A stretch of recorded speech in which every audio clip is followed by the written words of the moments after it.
Kenapa emang harus takwa? Sudah kita bahas berulang-ulang, tapi kan setiap pembahasan itu ketika dibahas lagi pasti ada pengetahuan tambahannya, Bu ya.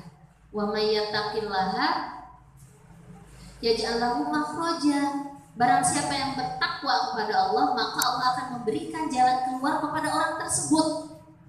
Orang bertakwa itu akan dikasih pengetahuannya. Orang tadinya nggak bisa bikin kue, berantakan, malah bisa dimarah-marahin sama suami sama anak, nggak dihargai karena nggak bisa bikin apa-apa. Tapi karena dia bertakwa, diajarkan sama Allah. Apa yang terjadi? Suami menghormati dia, suami sayang sama dia, anak jadi perhatian sama ibunya. Kenapa? Karena ibunya diberi kemampuan oleh Allah untuk bisa masak, untuk bisa bikin kue, sehingga masalah si ibu ini yang tadinya tidak disayang, yang tadinya tidak dihargai, yang tadinya tidak dihormati oleh anak-anaknya, karena dia bertakwa, dia mohon sama Allah, maka Allah akan mengajarkan apa yang seharusnya dia lakukan. Begitupun ketika kita menghadapi COVID-19 ini, virus ini.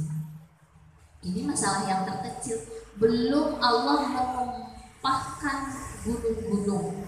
Belum Allah kita kembali bertawakal kepada Allah ya Bu ya.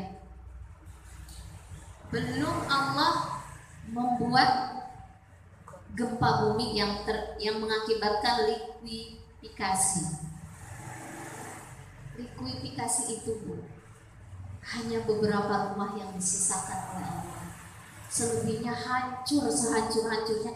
Bukan hancur lagi, gak kelihatan, karena yang di atas masuk ke dalam bumi. Berapa itu korban jiwa Bu? Itu yang agak gede.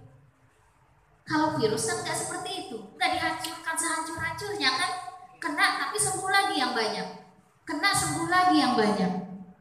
Ini kecil, yang terkecil aja kita ketakutannya luar biasa. Allah kasih ujian dengan likuifikasi itu, tsunami, gempa bumi, itu mungkin agak besar dalam satu wilayah tertentu, habis. Hanya sedikit yang tersisa. Karena itu emang besar. Kalau ini kecil tapi mendunia gitu Bu. Artinya apa? Yang kecil kita tidak berdaya, apalagi kalau besar. Tapi kata Allah, kalau orang itu mau bertawakal, kalau itu orang itu mau bertakwa, maka segala urusan kita beres. Beres Bu. Kita akan tenang, kita akan lapang, kita akan bahagia. Pertolongan Allah itu akan selalu datang kepada orang yang selalu bertawakal. Maka oleh sebab itu, ketika kita diberi kemampuan oleh Allah untuk memiliki pengetahuan tentang tawakal ini, memiliki pengetahuan tentang takwa ini, kita bersyukur kepada Allah dengan ucapan Alhamdulillahilladzi bi ni'matihi tatimmus shalihat. Makanya apa-apa kita selalu mengucapkan alhamdulillah ya Allah. Kenapa kita mengucapkan alhamdulillah terus ya kayaknya? Karena segala urusan kita wakilkan kepada Allah dan Allah menggenggam urusan kita itu. Makanya kita mengucapkan alhamdulillah. Sebesar seberat apapun masalah yang kita hadapi, alhamdulillah. Kenapa? Besarnya masalah itu bukan karena Allah memberikan masalah itu besar, bukan. Tetapi ketika kita tidak mewakilkan masalah itu kepada Allah, tidak kita titipkan kepada Allah, maka pertolongan Allah itu nggak ada. Ketika pertolongan Allah itu nggak ada, maka masalah itu akan menjadi besar. Kenapa masalah itu seakan-akan hilang atau kita anggap kecil? Ada sebagian orang, ya ini udah takdir Allah, alhamdulillah, semuanya alhamdulillah. Kenapa?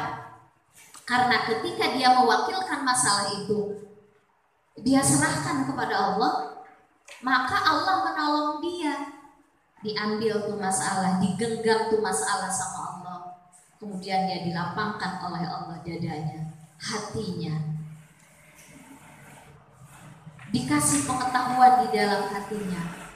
Sehingga dia selalu akan mengucapkan, ya Allah, alhamdulillah, tenang ya Allah. Yang tadinya ada masalah sedikit marah-marah, tadinya kalau dikasih suatu ujian oleh Allah nggak sabar, kok sekarang saya lebih tenang, sekarang saya lebih sabar, sekarang saya kok lebih bahagia. Itu artinya apa? Artinya Allah sedang menolong dia. Allah itu menolong seseorang kalau seseorang itu mewakilkan segala urusannya kepada Allah.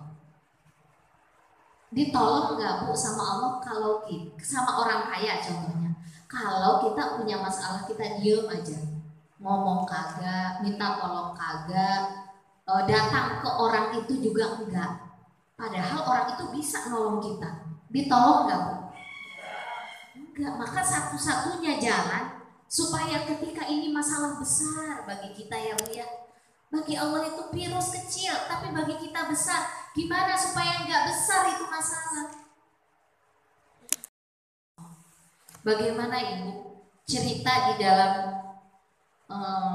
kitab Riyadhus Shalihin ini? Kita bisa baca di dalam Quran surat Al-Imran ayat 174. Di situ dikatakan, alladzina qala lahumun nasu innan nasa qad jama'u lakum fakhshawhum fazadahum imana. Orang-orang Ali Imran ayat 173 174. Ini mengisahkan tentang orang-orang yang mewakilkan urusannya kepada Allah. Urusannya itu berarti masalah hidupnya yang berat. Jadi orang-orang yang dikatakan kepada mereka, sesungguhnya manusia inna nasa qad jama'u, orang-orang Quraisy itu telah mengumpulkan pasukan untuk menyerang kamu. Ini di dalam perang Uhud. Yang sebelumnya perang minggu lalu perang apa Bu? Khandaq. Sekarang perang Uhud. Apa yang terjadi Bu? Fakhshawhum fazadahum imana. Mereka itu melihat pasukan perang Uhud, kemudian pasukan Quraisy itu menyerang kamu. Ketika mereka ada di hadapan kamu, fazadahum imana. Ketika masalah ada di hadapan dia, bukannya takut, bukannya lemah, bukannya bingung, bimbang, aduh gimana ini, aduh enggak. Orang yang beriman itu fazadahum imana, maka bertambah keimanan mereka. Tidak kalut mereka Bu. Yang di hadapan mereka akan mengoyak-ngoyak badan mereka. Di hadapan mereka akan menusuk, kemudian akan mencincang badan mereka, akan mengambil harta mereka, akan mengambil istri dan anak mereka. Kalaupun mereka selamat, maka mereka akan dijadikan budak. Yang di depan mereka ini lebih menakutkan daripada virus ini apa dari pasukan tadi? Yang lebih menakutkan? Yang lebih menakutkan di depan mereka pasukan. Hidup, kalau hidup dia akan sengsara, kalau mati akan disengsarakan kan? Begitu. Akan dijadikan budak, istrinya akan dijadikan pelayan, semua mereka. Kan itu sesuatu yang sangat menakutkan Bu. Kalau virus, 2 juta orang kena virus, sekian puluh ribu yang mati, 200.000 sisanya sedang diisolasi. Itu yang saya baca, yang saya dengar. Artinya lebih banyak yang selamat, normal lagi. Ini di hadapan mereka. Kalaupun dia hidup, kalau kalah ya Bu ya, kalaupun dia hidup akan terhina jadi budak. Kalau dia mati lebih terhina lagi. Hartanya diambil, anak istri diambil, semuanya diambil. Tapi apa kata mereka? padahal itu masalah di depannya sedang menghimpit. Fazaduhum imana, mereka bertambah keimanannya. Wa qalu hasbunallahu wa ni'mal wakil. Maka perkataan itu menambah keimanan mereka, dan mereka mengatakan apa, Bu? Orang beriman ini, cukuplah Allah menjadi penolong. Hasbunallahu wa ni'mal wakil. Kita suka diajarkan doa apa, Bu? Hasbunallahu wa ni'mal wakil, ni'mal maula wa ni'man nasir. Kalau ada masalah, banyak-banyak baca doa ini. Hasbunallahu wa ni'mal wakil. Cukuplah Allah yang aku wakilkan, ya Allah. Tiba-tiba usaha kita drop.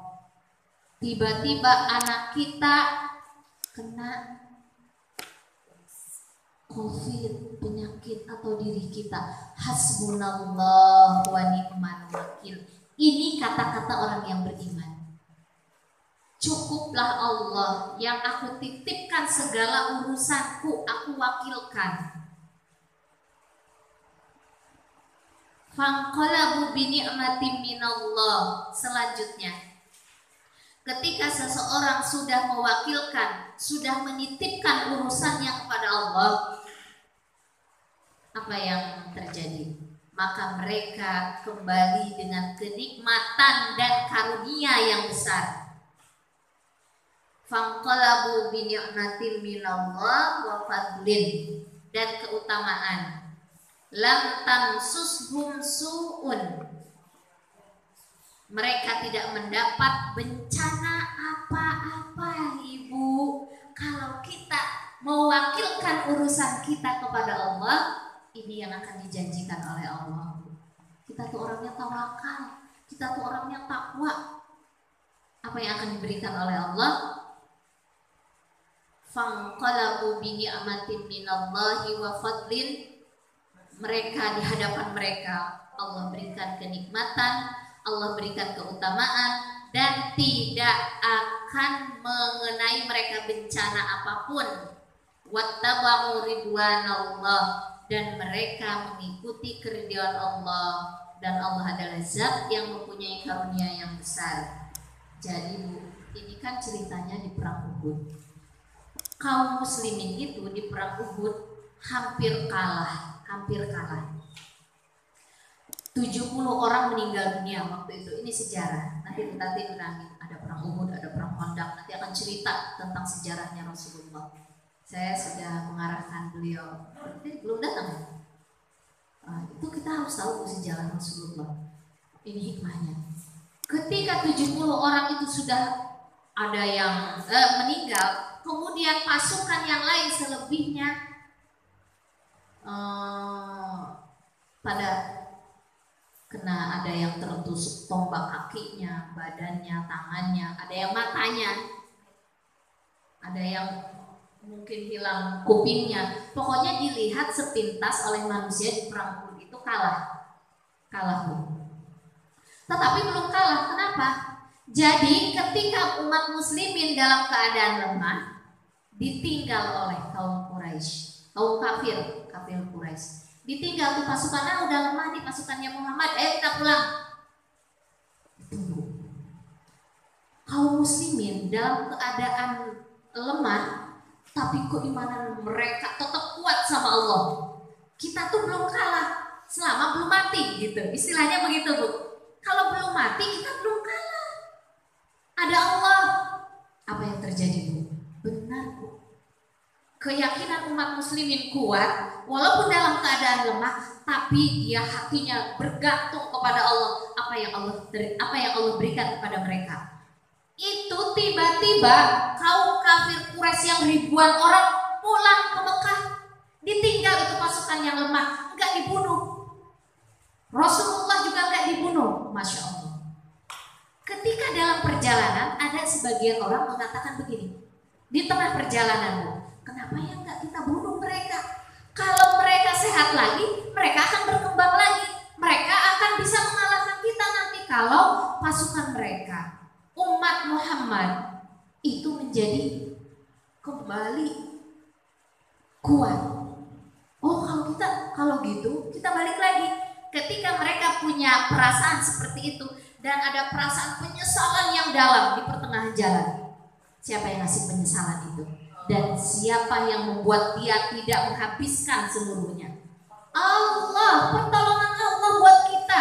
Maksudnya buat umat Rasulullah Shallallahu Alaihi Wasallam, buat Nabi Muhammad Shallallahu Alaihi Wasallam. Allah yang menolong, Bu.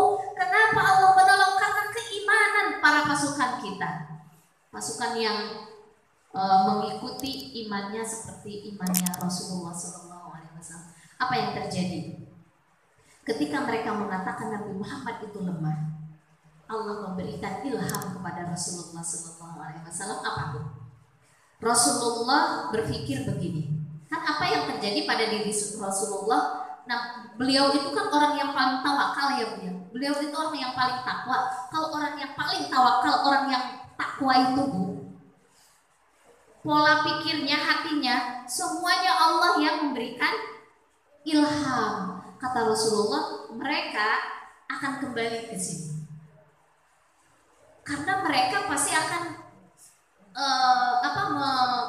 mengatakan, akan memprediksi kita itu akan kuat kembali, maka mereka akan menghabisi kita.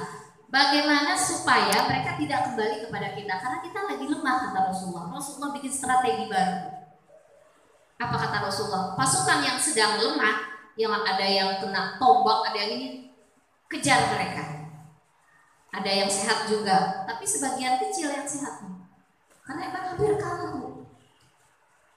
Kemudian dalam keadaan payah, dalam keadaan lemah, mereka mengikuti anjuran Rasulullah. Kenapa mereka bisa kuat?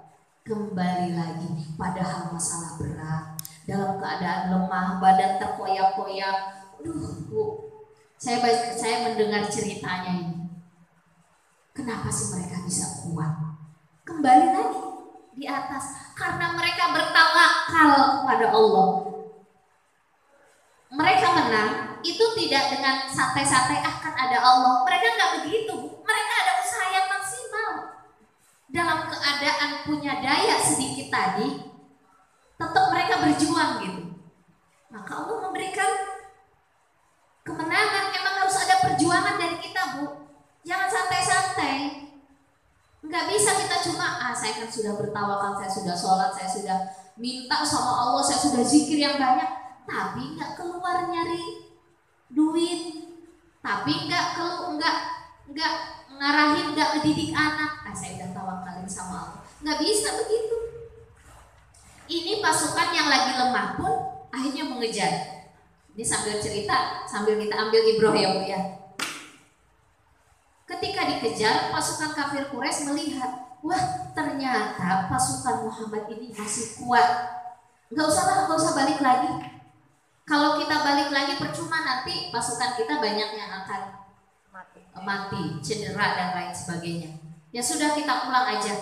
Karena pasukan Nabi Muhammad ini ternyata masih kuat, masih punya kekuatan.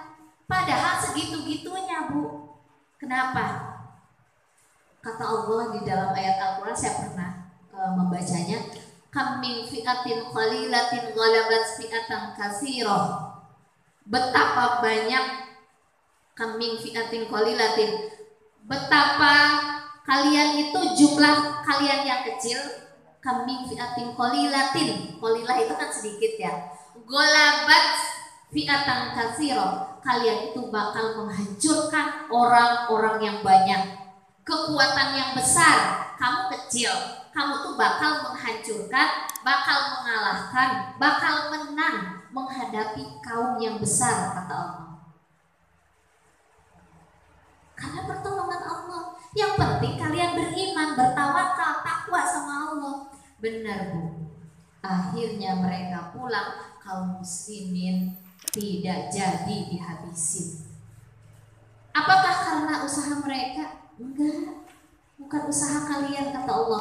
Wa khuliqal insanu dha'ifa. Saya tuh selalu berpikir, ya Allah, saya ini lemah, saya ini enggak punya daya apa-apa, saya bertawakal kepada Engkau, hidup ini berat, apalagi sekarang lagi COVID, Bu.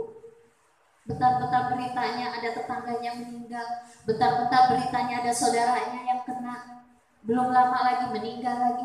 Kita lemah, kita dibikin panik, kita dibikin resah. Tapi kalau kita kuat sama Allah, kita tawakal sama Allah, ini makhluk Allah, minta tolong sama Allah supaya kita dijaga. Kalaupun kita kena, kita dikembalikan lagi sehat.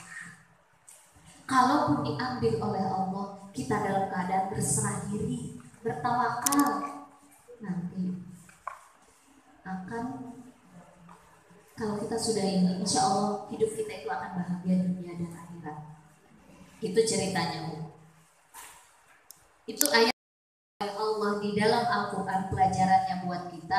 Bukan berarti kita suruh perang ketika menghadapi musuh di depan orang kafir, kemudian kita kuat keimanan. Artinya ketika kita sedang memerangi hawa nafsu kita, kan udah gak ada perang. Terus kalau udah gak ada perang, kenapa Allah mencantumkan ayat ini? Artinya menjadi pelajaran buat kita bahwa kita dalam kehidupan sehari-hari akan terus berperang dengan hawa nafsu kita. Jangan kalah, walaupun itu berat. Yang akan kita hadapi dua, Bu. Satu hawa nafsu kita, satu syaitan. Dan syaitan ini, Bu, setan ini lebih kuat daripada kita, lebih banyak pengalamannya daripada kita. Dia mah udah jutaan tahun, Bu. Dan dia sudah mengerti apa kekurangan kita. Dia ngerti, Bu, kekurangan kita. Ini kalau manusia ini yang pertama yang akan aku hancurkan ini. Ada COVID, aku bikin resah, bikin panik, bikin gelisah, bikin takut. Itu yang akan dibombardir oleh setan, itu hati kita dulu. Bukan badan kita. Aduh, saya harus pakai baju berapa lapis, saya harus pakai ini berapa, enggak. Hati kita dulu. Dari hati itu maka akan menjaga, takut begini, takut begitu, nggak mau begini, nggak mau begitu. Allahnya lupa, jadi ingatnya sama ketakutannya tadi. Begitu setan, Bu. Karena apa? Setan lebih berpengalaman. Selevel Nabi Adam, saya berpikir benar, ya Allah, kita ini lemah. Selevel Nabi Adam. Nabi Adam itu kan Nabi, ya, Bu. Ibu, kenapa Nabi Adam dijadikan oleh Allah khalifah di muka bumi? Wa isqala rabbuka lil malaikati inni ja'ilun fil ardi khalifah. Khalifah itu pemimpin, Bu. Karena dia bisa mengalahkan kehebatan ilmunya, ya. Bisa mengalahkan malaikat beserta jin beserta setan. Dia bisa mengalahkan. Berarti dia punya kemampuan yang luar biasa. Orang yang bisa mengalahkan dunia itu orang yang punya kemampuan, Bu. Jadi kalau kita di masyarakat pengen anak kita jadi orang hebat, pengen anak kita jadi orang terhormat, pengen anak kita jadi orang dihargai, kita ingin anak kita sukses, unggulkan dia dengan ilmu. Ini pelajaran dari Nabi Adam. Maka Allah unggulkan dia dengan makhluk yang lain karena ilmunya. Tapi apa yang terjadi? Ternyata kekuatan setan dalam menggoda manusia, dalam menggoda lebih pintar daripada Nabi Adam. Lebih pintar setan itu, Bu. Kita bukan nabi, Bu. Kecil, Bu, diginiin sama setan. Nah, supaya kita menjadi orang yang kuat, menjadi orang yang besar, menjadi orang yang tidak mudah, menjadi orang yang kuat, tidak rapuh ketika setan mau menggoda kita, gimana Bu caranya? Judulnya yang sedang kita pelajari sekarang, tawakal sama Allah. Kalau nggak tawakal, hancur. Kenapa kita hidup tuh hancur-hancuran? Masalah berdatangan, silih berganti, nggak ada solusinya. Malah kita keok gitu. Karena kita kurang bertawakal kepada Allah, kurang takwa. Setan menang terus dalam kehidupan kita. Setan lagi yang dapat. Hawa nafsu lagi yang mengalahkan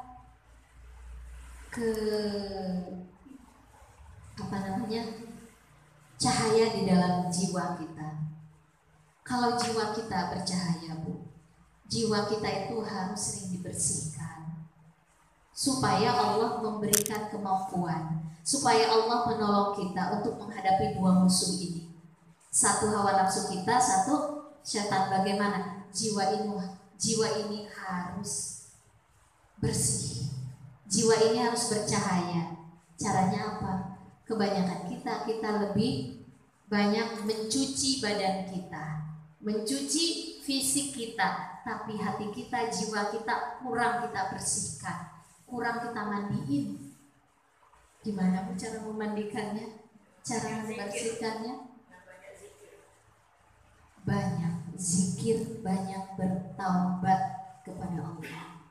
Bertaubat, mohon ampun kepada Allah. Mohon ampun. Ya Allah, badan yang lemah ini. Jadi ketika ibu mau memohonkan ampun kepada Allah, akui dulu kelemahan kita supaya kita dikasih kekuatan oleh Allah.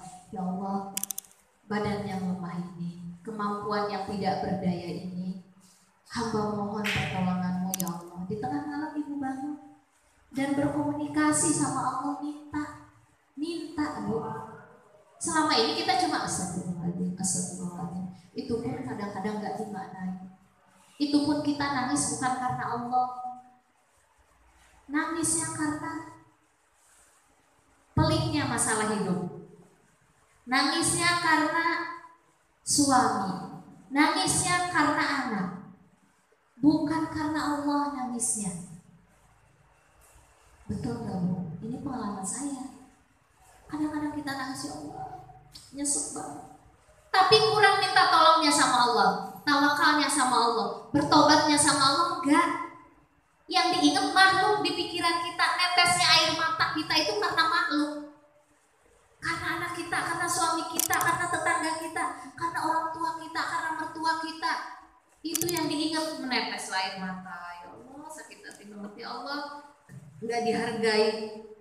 Jangankan itu, ketika kita lihat WA, kok WA aku gak dijawab-jawab, kesel, sakit hati, kayaknya menghargai saya. Si anu gak dijawab, saya gak dijawab. Udah deh, lihat WA sebel, ke grup anu gitu. Karena yang dilihat makhluk, bukan Allah. Coba kalau kita bertawakal kepada Allah, nggak dijawabnya, ya emang saya kan bukan apa-apa, orang saya emang lemah, saya emang kuat juga ditolong sama Allah. Hidup saya begini juga karena Allah yang nolong saya. Cuma nggak dijawab WA. Tuh ya Bu ya, saya begitu Bu. Jadi artinya apa Bu? Bersihkan diri kita, banyak membersihkan diri kita. Ketika batin kita sudah bersih, maka pertolongan Allah itu mudah. Caranya tadi apa dengan membersihkan diri kita? Bertaubat. Ibu kalau ibu punya perjalanan suluk, artinya perjalanan thariqat, itu pertaubatan itu wajib seminggu berapa kali. Saya belum bisa menyampaikan banyak ya tentang ini sampai pengetahuan kita bisa ke sana gitu. Nanti insya Allah saya akan sampaikan. Pertaubatan itu adalah sesuatu yang wajib. Sesuatu yang wajib. Kenapa? Supaya kita dapat pertolongan Allah, supaya kita menjadi orang yang selalu menggantungkan diri kepada Allah, dan Allah akan mengajarkannya. Yaitu Bu, bertaubat ya Bu ya. Jadi sekarang kalau ibu mohon tengah malam bangun atau habis sholat duha bertafakur, menangis, bertaubat kepada Allah, hilangkan dulu pikiran-pikiran makhluk yang ada di sekitar pikiran kita, hati kita. Jadi kita fokusnya ke Allah. Saya butuh Allah, saya butuh pertolongan Allah, saya butuh dekat sama Allah, saya butuh Allah dekat dengan saya. Itu dulu Bu, hindari dulu itu yang namanya sekarang kan pola pikir kita biasanya kalau dekat sama Allah itu, apalagi kalau lagi kuat gitu, karena ada hubungannya dengan manusia ya. Atau dengan makhluk Allah, dengan siapa aja lah. Atau dengan masalah. Masalah juga itu makhluk. Coba hindari dulu itu. Yang kita fokuskan adalah Allahnya. Itu ibu jauh lebih menenangkan. Jauh lebih menenangkan. Kemudian kalau kita udah fokus kepada Allah, hati kita ini Allah akan menuntun. Allah akan menuntun. Allah akan menuntunnya, Bu. Luar biasa, Bu, kalau orang bertawakal itu yakin sama Allah. Makanya di dalam ayat Al-Quran yang lain, di dalam Quran surat Al-Furqan ayat 58, wa tawakkal 'alal hayyil ladzi la yamut. Bertakwalah kamu kepada zat yang hidup, yang tidak pernah mati. Kenapa sih kita harus bertawakal? Begitu ya, Bu ya. Kalau tadi bertawakal itu kalian akan bahwa diri kita emang lemah. Satu, tanamkan bahwa kita ini lemah, bahwa kita ini rapuh, bahwa kita ini nggak punya berdaya apa-apa. Semuanya adalah karunia dan pertolongan Allah.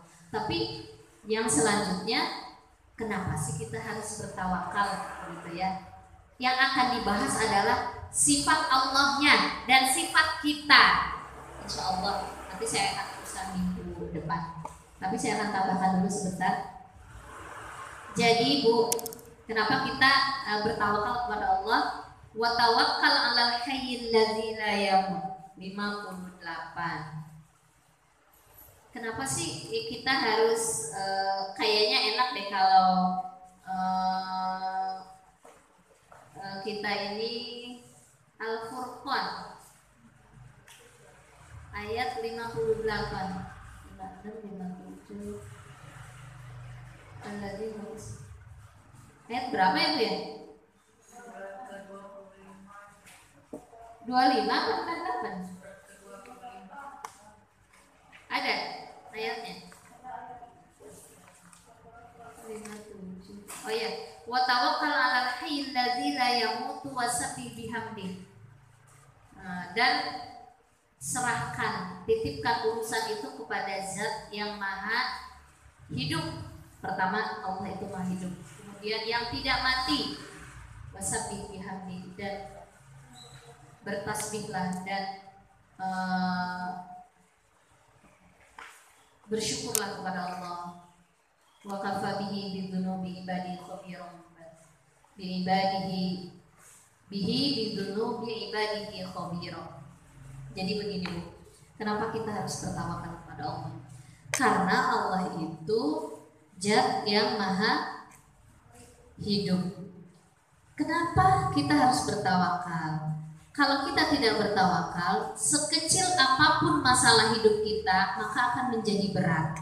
Satu, sekecil apapun masalah kita, kalau kita tidak menggantungkan, tidak menyerahkan masalah kita kepada Allah, maka hidup kita akan menjadi berat. Saya contohkan, Ibu, ada orang punya koper, sudah pernah saya contohkan, dia bawa koper 60 kilo.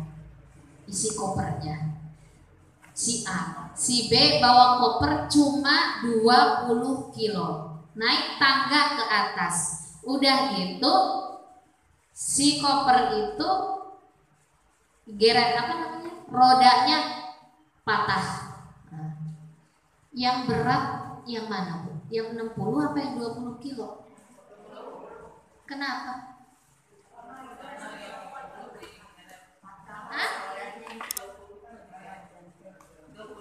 Nggak diwakilkan sama roda karena tidak diwakilkan, karena tidak kita wakilkan ke orang lain. Yang 60 kilo dia minta orang lain bawain, bang bawain dong ke porter ya, yang suka bawa barang gitu. Dia naik deh santai, kemudian dia masuk minum kopi, makan dan sebagainya. Artinya dia wakilkan.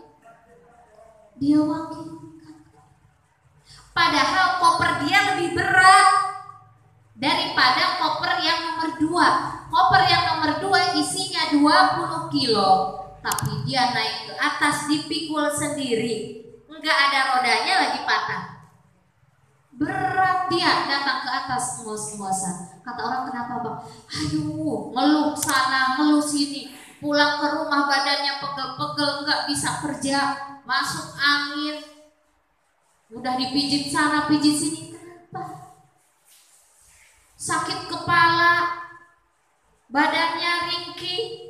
Padahal cuma 20 kilo, yang 60 kilo bisa beraktivitas yang lain, yang bisa menghasilkan produktivitas hidup yang lebih baik. Kenapa? Tadi jawabannya, yang satu mewakilkan urusannya, yang satu dia tanggung sendiri. Riweuh jadinya bu, penyakit berdatangan, badan lemes, ngomong sana ngomong sini karena berat beban. Jadi dia cari solusinya sendiri. Dia nggak bertawakal kepada Allah, nggak bertakwa kepada Allah. Ini inti hidup kita ini. Jadi kata Allah, serahkan, watawakal, bertakwalah kalian, serahkanlah hidup kalian kepada aku, kata Allah. Kepada siapa? Alal hayyi, yang maha hidup. Allah itu kuat, maha hidup. Kita ini kan lemah. Kalau Allah ibu, dia hidup.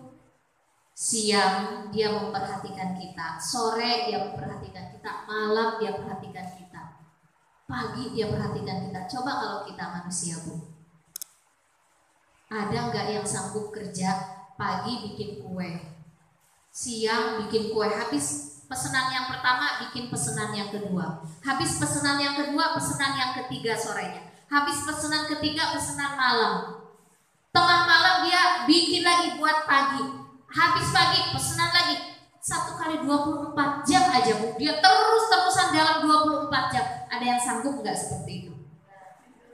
Pesanan 500 box kue dia kerjain sendiri. Kalau nyuruh orang 100 orang sih jangan ditanya ya bu ya, udah disiapkan dari sebelumnya. Ini dia kerjakan sendiri pagi, setelah selesai diteruskan dengan kondisi kekuatan tubuhnya sama seperti pagi ketika dia mengerjakan malam. Ada nggak yang seperti itu? Nggak ada bu. Tapi Allah memperhatikan kita, memelihara kita, memberikan rizki kepada umat manusia sedunia ini. Bukan hanya manusia, binatang, tumbuh-tumbuhan, semuanya dikasih rizki oleh Allah. Allah tidak pernah lelah, tidak pernah capek, tidak pernah ngantuk. Apa ayatnya bu? Yang suka kita baca sebelum tidur, setiap habis sholat, tidak boleh kita tinggalkan setiap habis sholat. Surat ayat kursi. Ayat kursi. Allahu la ilaha illa huwa hayyul qayyum. Allah lah zat yang dia itu hayyu, hidup. Maka serahkanlah segala urusan kita ini, kata Allah, kepada yang maha hidup, yang tidak pernah capek, tidak pernah ngantuk. Coba kalau kita serahkan urusan kita kepada manusia. Kadang kita lagi lelah nih, lagi ada urusan genting, kemudian kita bilang ke saudara kita, tolong dong itu diatasi, nanti begini ya, nanti begini ya, begini. Kata saudaranya, siap, ya saya bantu. Ketika masalah itu diatasi oleh saudaranya, gimana tadi? Aduh gini bang, ternyata tadi itu saya kepepet, gak bisa saya seperti apa yang abang harapkan. Akhirnya kita ngalah dengan dia. Kenapa kamu ngalah? Ada yang gitu kan, posisi saya terjepit apa gimana? Bu, kalau kita mengandalkan kepada manusia, kadang-kadang manusia itu tidak sesuai harapan kita. Kita nitipin apa, beli barang apa aja, kadang-kadang gak sesuai ya. Itu baru sedikit, apalagi yang lain-lain gitu bu. Jadi kenapa Allah bilang serahkan, titipkan kepada aku masalahmu itu, karena aku yang maha hidup, yang tidak pernah ngantuk, tidak pernah capek. Bangun tengah malam, ibu mohon sama Allah, didengar sama Allah. Ud'uni astajib lakum. Mintalah kepadaku, maka aku akan mengabulkan permohonanmu. Coba kalau kita minta sama manusia, kita WA malam-malam jam 2, Kemungkinan besarnya apa? Nggak dijawab. Nggak dijawab. Kalau telepon, marah dia. Kalaupun kita minta pagi, tolong dong, Pak saya mau ini saya lagi sibuk, ntar dulu. Pak bisa ada waktu nggak nanti siang? Tadi pagi Bapak udah nggak bisa. Oh iya saya siang ada. Tiba-tiba dia bilang apa? Aduh nggak bisa, saya ternyata ada schedule gini. Kita udah nunggu lama-lama sampai siang, nggak bisa juga. Kita kejar sore. Bisa kalau ke manusia begitu ya. Kita kejar, tetap nggak ada hasil. Bagi Allah tengah malam kita bangun, semakin suasana itu hening, semakin manusia dalam kondisi paling lemah. Ibu, kondisi manusia paling lemah itu ketika apa? Tidur. Ketika kondisi manusia paling lemah, disitulah kekuatan doa kita paling kuat. Benar gak Bu? Saya berpikir begini, ya Allah, aku tuh banyak permohonanku, banyak kebutuhanku. Saya mau memohon di mana ketika permohonanku itu paling kuat. Cari waktu. Oh, jam segini kalau lagi malam. Kalau lagi duha jam 10, anak-anak sudah tenang, udah pada makan semua. Suami udah pergi kerja, kadang anak udah pergi sekolah dan sebagainya ya. Hening di rumah. Nah, di situ kan kita ada waktu untuk bermunajat kalau nggak bisa malam. Artinya apa? Ketika kondisi manusia lemah, disitulah ketika Allah tidak pernah lemah. Justru kekuatan kita memintanya lebih kuat. Allahnya mah tetap kuat, mau siang, mau sore, mau malam, mau pagi. Benar nggak Bu? Masya Allah. Dicoba, jangan dicoba. Kita udah pernah mencoba, kita udah belajar banyak. Praktekkan ilmunya Ibu. Bertawakal kepada Allah. Serahkan segala urusan kita kepada Allah karena kita ini lemah. Mohon petunjuk Allah, mohon pertolongan Allah. Jangan mengandalkan kekuatan diri kita. Nah, alhamdulillah pada kesempatan yang baik ini Allah sudah mengajarkan saya dan ibu-ibu untuk lebih mengenal, lebih menyerahkan urusan kita kepada Allah. Insya Allah kita lanjutkan pekan depan hari Selasa Rabu tentang tawakal ya.